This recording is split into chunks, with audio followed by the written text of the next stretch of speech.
철이 철을 날카롭게 한다는 말이 있습니다. 철을 만났을 때야 더 날카로워지고요, 더 단련되어져서 더 쓰임에 합당해진다는 것이죠. 우리 사람이 그렇습니다. 혼자 독불장군처럼 사는 법이 없습니다. 잘난 사람이든 못난 사람이든 함께 어우러질 때에 서로가 서로를 보면서 함께 만나고 이렇게 더불어 살면서 서로의 부족한 점이 상대의 잘남으로 보충이 되어지고요. 또 내 안에 또 장점들로 인해서 상대의 단점들이 보완되어지고 서로가 서로에게 이렇게 영향을 끼치고 도움을 주고받고 은혜를 서로 주고받는 것이죠. 크고 작은 도움을 받을 때도 있습니다. 또 그런 도움을 내가 베풀 때도 있는 것입니다. 어떤 사람에게는 내가 큰 은혜를 베풀고요, 또 다른 사람에게는 그와 같은 은혜를 또 받는 법이지요. 결코 홀로서 이렇게 완벽하게 살아가는 법은 없습니다. 아무리 잘난 사람도요, 연약한 점이 있고 부족한 점이 있고 그늘진 점이 있더라는 거예요. 그냥 하나님이 그렇게 만드셨어요. 함께 더불어 살도록, 함께 힘을 합하여 마음을 합하여 살아가도록 이렇게 만드셨습니다. 우리 가정이 그렇고요, 우리 성도들의 삶이 그렇고 우리 교회가 그와 같은 것입니다.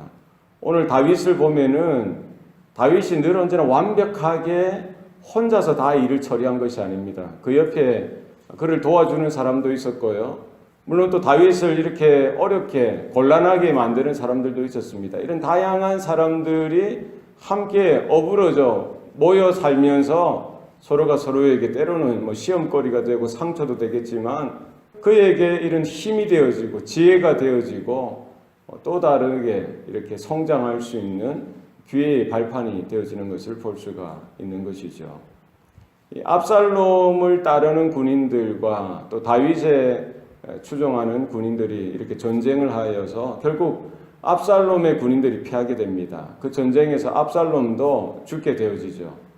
이런 전쟁이 끝나고 나서 정말 축제하고 축하하고 이렇게 기뻐하고 이 잔치가 되어져야 할 그런 날인데 이스라엘에 그렇지 않습니다. 이 다윗은 전쟁의 승리보다 아들 압살롬이 죽은 것에 대해서 마음이 상심한 겁니다. 마음이 슬픈 거예요. 전쟁에 이겼으니까 너무 기쁘고 좋아야 되는데 그 전쟁으로 인해서 자기가 그래도 사랑했던, 그래도 마음에서 아꼈던 그 압살롬, 그 아들이 죽은 것에 대해서 그가 통곡하고 그 울부짖는 거예요. 슬퍼하는 겁니다.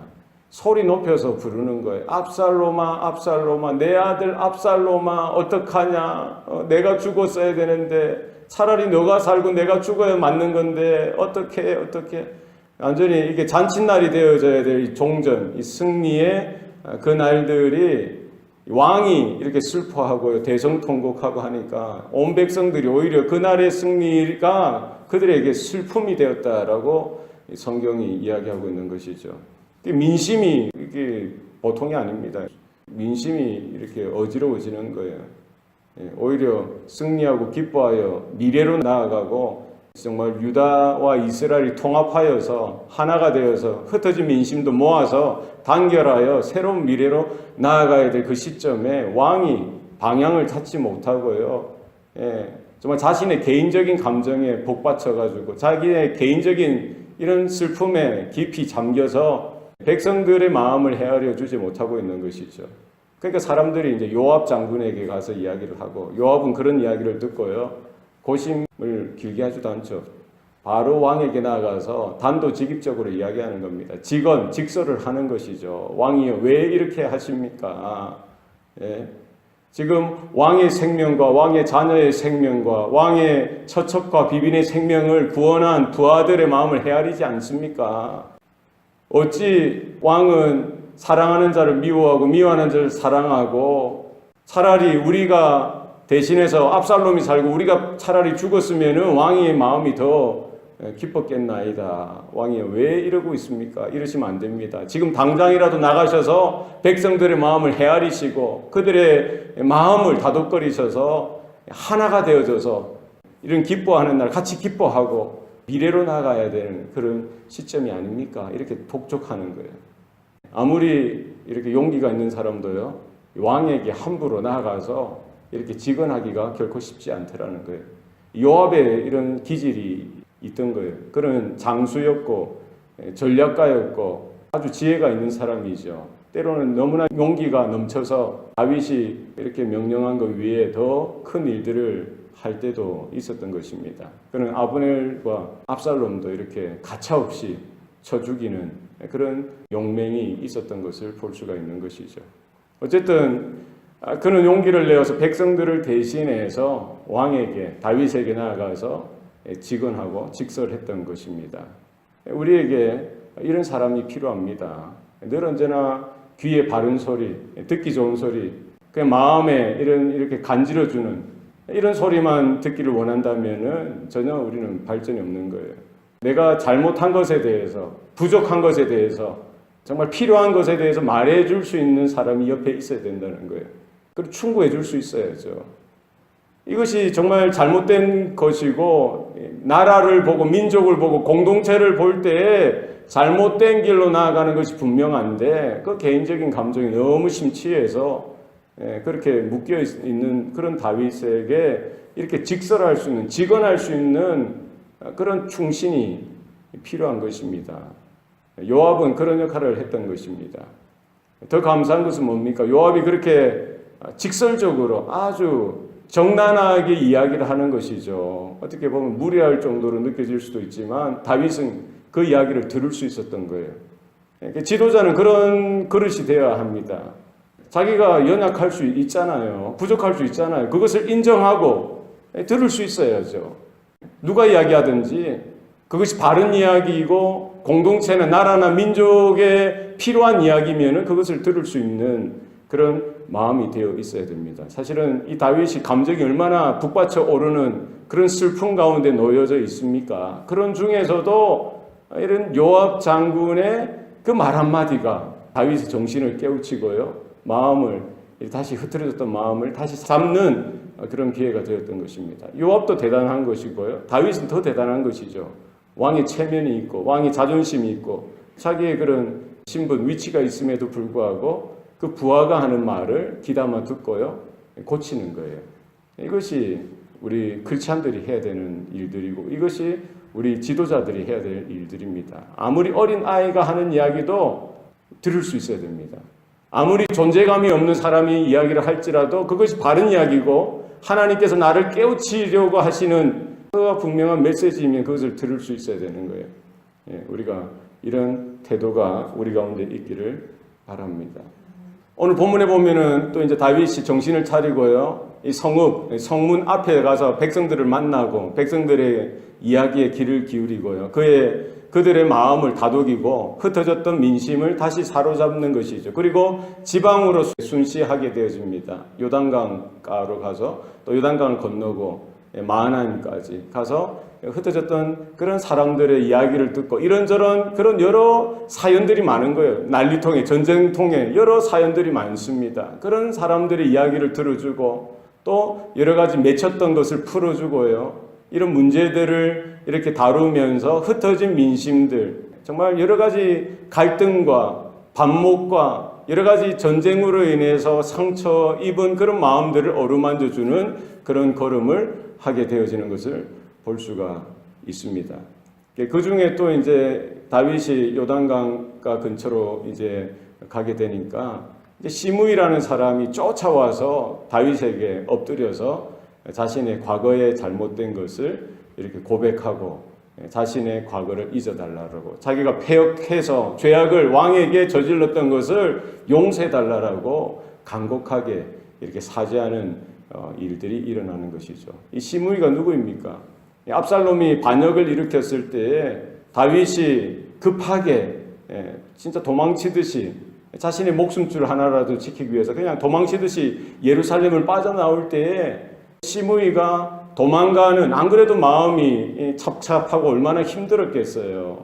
그것도 자신이 그렇게 믿었던 아들이 반역을 일으켜서 하루아침에 비참한 꼴로 도망자의 신세로 이렇게 도망가는 다윗의 그 등을 향하여 조롱하고요, 욕을 하고 저주를 퍼붓고 모욕하고 희롱하는 그 일을 누가 한 거예요? 시므이가 했지 않았습니까? 얼마나 못된 사람입니까? 그러니까 이제 왕이 다시 다윗이 왕권을 잡고 통일 왕국을 이루고 나서 시므이가 이렇게 머리가 빨리 돌아가는 것이죠. 이 이제 기회주의적 인간이죠. 그런 사람도 다윗은 품어주는 거예요.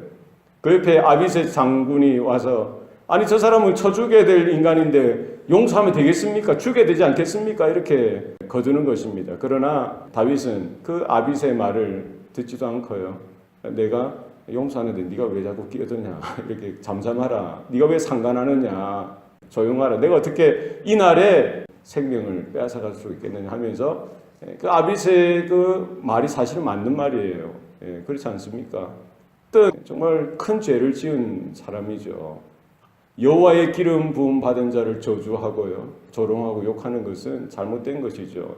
주고 마땅할 죄를 지은 것입니다. 그럼에도 불구하고 자신이 어쨌든 그것이 이제 거짓으로 하는 건지 우리가 알 수는 없지만 어쨌든 다윗에게 나와서요 무릎을 꿇고 엎드려서 자신의 패역을 죄악을 용서해달라고 부르짖는 그 시므이를 다윗은 어떻게 합니까? 용서해 주는 것이죠. 이것이 그리스도의 마음이고 이게 하나님의 마음이라는 거예요. 아무리 큰 죄를 지어도 돌아와서 잘못했다라고 용서하고 회개하고 돌이킬 때에 하나님은 용서하시고 긍휼히 여겨주시고 다시 품어주시는 거예요. 다윗은 그 일을 했던 겁니다. 패역한 인생, 정말 죽어 마땅한 인생도 자신의 죄를 인정하고 깨닫고 돌이킬 때에 용서해 주는 거예요. 이것이 우리 성도들 가운데에도 똑같이 있어야 됩니다. 어떻게 우리가 늘 완벽하게 살 수 있겠습니까? 상대가 용서를 구하면 사과하는 것도 중요하죠. 자신의 죄를 깨닫는 게 중요합니다. 잘못한 것을 인정하는 게 중요합니다. 그러면 정직하게, 정확하게, 바르게 와서 이렇게 분명하게 정해야 돼요. 내가 잘못했다라고 이야기할 수 있어야 되죠. 그걸 흐지부지하게 구렁이 담 넘어가듯이 있는 듯 없는 듯 그렇게 넘어가서는 안 되는 거예요. 잘못했으면 잘못했다 분명히 이야기하고요. 그랬으면은 깨끗하게 또 이렇게 용서해주고 화해하고 하는 것이 분명히 필요한 것이죠. 그리고 다윗이 이렇게 걸어가는데 또 누구를 만납니까? 길르앗 사람 바르실레라고 있어요. 나이가 이제 80세가 되어서 이 노년에 이르렀던 사람이죠. 다윗이 이렇게 도망자의 신세로 요단강을 건너서 마하나임이라는 동네에 이르렀을 때에 그가 재력이 있고 그 땅의 유지이니까 다윗 일행을 이렇게 환대하고 먹을 것도 주고 또 피난처도 제공하고 큰 도움을 주었던 자였던 것이죠. 다윗이 그 은혜 받은 것을 기억하고요, 그 바르실레에게 같이 예루살렘으로 들어가자라고 이야기하는 것입니다. 그러나 바르실레는 그것을 적극적으로 사양하는 거예요. 내가 이제 나이가 80이고 곧 죽을 날이 얼마 안 남았는데 내가 뭐 이제 더 이상 맛있는 음식이든 좋은 음악이든 뭐 춤추고 노래하는 여인이나 남자들의 그런 소리를 분간하겠습니까? 왕이시여 감사하지만 저는 그냥 내 고향 부모 묘 곁에 이제 죽어서 묻히는 것이 마지막 소원입니다. 이렇게 고백하는 것이죠. 이런 자기가 뭐 나이가 문제가 아니라 사실 그런 마음이 귀하죠. 자신이 얼마나 공을 세웠습니까? 업적이 있잖아요. 이제 그런 다윗을 그전에는 도망자였던 아무도 거들도 보지 않던 그 다윗을 자신은 목숨을 담보하여 도와주었지 않습니까? 그러면 지금쯤은 이렇게 사실은 다윗과 함께 그런 기쁨 가운데 참여하고요. 자신이 잘한 것, 자신이 이렇게 힘들여서 했던 것을 인정받기를 원하는 게 인지상정인데 바르실레는 오히려 모든 것들을 사양하고 정중히 사양하고요. 이렇게 겸손하게 몸을 낮추었던 것을 볼 수가 있습니다. 우리 성도들이 그렇습니다. 우리가 누군가를 도와주고요. 정말 이 상황들이 바뀌어서 그 상대가 아주 잘 되었을 때에 우리는 이제 보상을 기대하기 쉽죠. 왜 나에게 뭐 이런 걸 안 해주나. 이게 이제 우리 마음이지만 사실은 그런 조건 없이, 그런 기대 없이 정말 그 사람이 필요하기 때문에, 그 사람이 정말 위험하기 때문에, 정말 그런 여러 가지 어려움 가운데 있기 때문에 그 자체를 바라보고 우리가 도와주고 대가 없이, 기대 없이 이렇게 도와주고 순수하게 하는 것이 얼마나 귀한 것입니까? 그리고 정말 내가 주장할 수도 있죠. 자신의 공을 주장할 수도 있고 당당하게 그것을 받을 수도 있지만 오히려 이 바르실레는요 여러 가지 상황들 가운데 자신을 드러내고 높이는 것보다 다윗의 그 왕의 신분됨을, 왕의 왕됨을 인정하고 오히려 그 모든 나라의 통합을 위해서 자신은 그 빠져주는 거예요. 자신까지 그 공의 열매를, 그 자신의 업적의 열매를 먹겠다고 다 달려들면은 다 이 나라가 또 어려워지는 것이죠. 자기는 그냥 그 자리에 빠져주는 거예요. 대신 다른 사람을 천거해서 오늘 본문에도 보면은 김함이라는 사람을 대신 천거해서 그를 다윗 곁에 두도록 하고요. 여러 가지 또 다윗의 은혜를 입도록 했던 것을 볼 수가 있습니다. 내가 돼야 된다는 것이 아니라 나는 빠져주고 젊은 세대 또 다른 하나님의 사람들을 세워서 하나님께서 쓰시는 그런 공동체가 되도록 했던 것을 볼 수 있습니다. 다양한 인물들이 다윗 주변에 이렇게 포진해 있고요. 이렇게 정말 좋은 도움을 주었던 사람들이 있고 또 시험거리가 되었던 사람들이 있습니다. 그럼에도 불구하고 결국 이런 묶였던 것들, 매듭들이 풀려지고요. 이 상황들이 이렇게 나아지는 그런 모습 가운데 다윗이 하나하나 때로는 좀 잘못하는 것 같지만 또 그런 사람들을 만나서 다시 조정되어지고 또 바른 길로 나아가게 되어지고요. 이런 사람들과의 관계를 통해서 이 다윗도 훈련되어지고 연단되어지고 또 하나님께서 주신 그런 역할들을 감당하는 일들을 우리가 볼 수가 있는 것이죠. 우리 삶 가운데도 여러 사람들을 하나님께서 만나게 해주시고 또 그 만남을 통해서 우리의 믿음이 연단되어지고요. 우리의 영적으로 한층 더 성숙해져가는 귀한 만남이 또 관계가 되는 줄로 믿습니다. 이런 은혜가 오늘도 또 우리 가운데 분명하게 나타나서 우리가 들을 수 있어야 돼요. 또 잘못된 것은 또 잘못됐다고 분명하게 말할 수도 있어야 됩니다. 또 용서를 바라는 자, 자기가 잘못해서 또 잘못했다고 용서해야 되고요. 또 용서를 구하면은 또 깨끗하게 또 용서해 줄 수 있는 이런 용기도 필요합니다. 여러 가지 이런 믿음의 행위들이 우리 삶 가운데도 똑같이 동일하게 나타나시기를 소원합니다. 기도하시겠습니다. 살아계신 아버지 하나님, 오늘도 우리에게 생명 주시고 또 구원의 은혜를 베풀어 주시니 감사합니다. 다윗의 인생을 통해서 또 우리도 믿음의 사람이 어떻게 살아야 하는지 또 신앙의 삶이 무엇인지 보게 하시고 또 깨닫게 하시고 배우게 하시니 감사합니다. 오늘 하루도 하나님께서 허락하신 여러 가지 또 만남이 있고 관계가 있습니다. 이런 관계들을 통해서 또 철이 철을 날카롭게 하듯이 우리의 신앙이, 우리의 믿음이, 우리의 신앙의 인격이 이렇게 반듯하게 또 빚어져 가게 하시고 또 온전해져 가는 일들이 오늘 하루도 나타날 수 있도록 도와주시옵소서. 나만을 주장하지 않게 하시고 또 상대방의 소리를 또 말을 들을 수 있도록 우리의 길을 열어 주시옵소서. 또 여러 가지 관계를 통해서 하나님의 사랑과 은혜를 흘러보낼 수 있도록 우리의 마음들을 주장하시고 관계를 붙들어 주시옵소서. 감사드리고 예수님 이름으로 기도합니다. 아멘.